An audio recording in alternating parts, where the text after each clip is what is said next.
వర్షాకాలం సందర్భంగా ప్రజల ఆరోగ్యాన్ని దృష్టిలో పెట్టుకుని ఎక్కడా చెత్త పేరుకుపోకుండా ప్రజల్లో అవగాహన కల్పించేందుకు జీహెచ్ఎంసీ ప్రత్యేక డ్రైవ్ చేపట్టింది. చెత్తను స్వచ్ఛ ఆటోలకే ఇవ్వాలని, బహిరంగ ప్రదేశాల్లో నిర్మాణ వ్యర్థాలను పోయవద్దని మేయర్ విజయలక్ష్మి సూచించారు. ఇంట్లో చెత్తను వీధుల్లో వేసినా, భవన నిర్మాణ వ్యర్థాలను బయట పారబోసినా, తాగునీటిని వృధా చేసినా భారీ జరిమానా తప్పదని హెచ్చరించారు.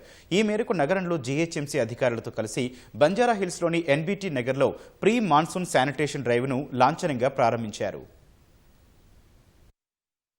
రాష్ట్రంలో వర్షాలు ముందే కురుస్తుండటంతో ప్రజల ఆరోగ్యం దృష్ట్యా నగరంలో చెత్తా చెదారం పేరుకుపోకుండా ప్రతి ఒక్కరికి అవగాహన కల్పించేందుకు జీహెచ్ఎంసీ ప్రత్యేక చర్యలు చేపట్టింది.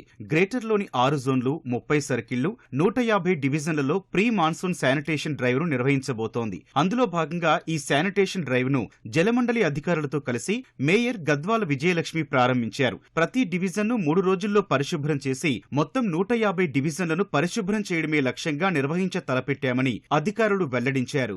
కొన్ని ఇళ్లకి శాట్ టైప్ లేదు, కొంతమంది బిల్లు వేసుకోవట్లే, ఇంట్లో చెత్త వేసుకోవడానికి బిల్స్ పెట్టుకోవట్లే. కాబట్టి ఈ రిసోర్స్ పర్సన్స్ కూడా మా డిప్యూటీ కమిషనర్ ఐడెంటిఫై చేసి ఒక్కొక్క శాట్ వెహికల్ కి ఒక రిసోర్స్ పర్సన్స్ అటాచ్ చేశారు. వాళ్ళు ఏం చేశారంటే శాట్ తిరిగే 300 ఇళ్లను కూడా తిరిగి ప్రతి ఇంటికి పోయి అక్కడ మిస్సింగ్ గ్యాప్స్ ఏమున్నాయి వాళ్ళతో మాట్లాడి కన్విన్స్ చేసి వాళ్ళని రిక్షాకు టైఅప్ చేయడం. కాబట్టి ఆ విధంగా చేస్తూ మొత్తం వార్డుని 100% క్లీన్ వార్డు కింద డిక్లేర్ చేయాలి. పరిశుభ్రత విషయంలో కొంతమంది నిర్లక్ష్యంగా వ్యవహరిస్తున్నారని మేయర్ గద్వాల విజయలక్ష్మి అసహనం వ్యక్తం చేశారు. తమ ఇంట్లో పోగయ్యే చెత్తను స్వచ్ఛ ఆటోలకు ఇవ్వకుండా వీధుల్లో విసిరేస్తున్నారని మండిపడ్డారు. భవన నిర్మాణ వ్యర్థాల వల్ల పిల్లలు, పెద్దలు, వాహనదారులు తీవ్ర ఇబ్బందులు ఎదుర్కొంటున్నారని తెలిపారు. తాగునీటి విషయంలోనూ నిర్లక్ష్యం కనిపిస్తుందని, వాటి వల్ల దోమలు పెరిగి అంటువ్యాధులు ప్రబలుతున్నాయని ఆవేదన వ్యక్తం చేశారు. ఈ విషయంలో నిర్లక్ష్యంగా వ్యవహరించే పౌరులకు తప్పకుండా జరిమానా విధిస్తామని హెచ్చరించారు. ఎవ్రీ ఇయర్ మనం డ్రైవ్ చేస్తూనే ఉన్నాం. ఎన్నిసార్లు చెప్పినా ఎవ్వరు కూడా, ఇప్పుడు ఆఫీసర్స్ ఏదైతే మీరు ఆటోకి టైఅప్ అవ్వాలి అని చెప్తున్నారో ఎక్కడ కూడా మీరు చాలా మంది టైఅప్ అవ్వట్లేదు, ఆటోకి ఇవ్వట్లేదు.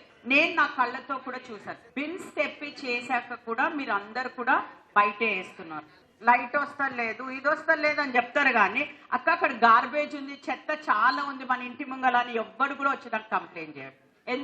ఎందుకంటే మీరే వేస్తున్నారు కాబట్టి. వర్షాకాలంలో మీరు 2 ఒకటి గార్బేజ్, ఒకటి ఎక్కడైతే నీళ్లు నిల్వ ఉండకుండా చూసే బాధ్యత మీది. తప్పకుండా పెనాల్టీ వేస్తాము.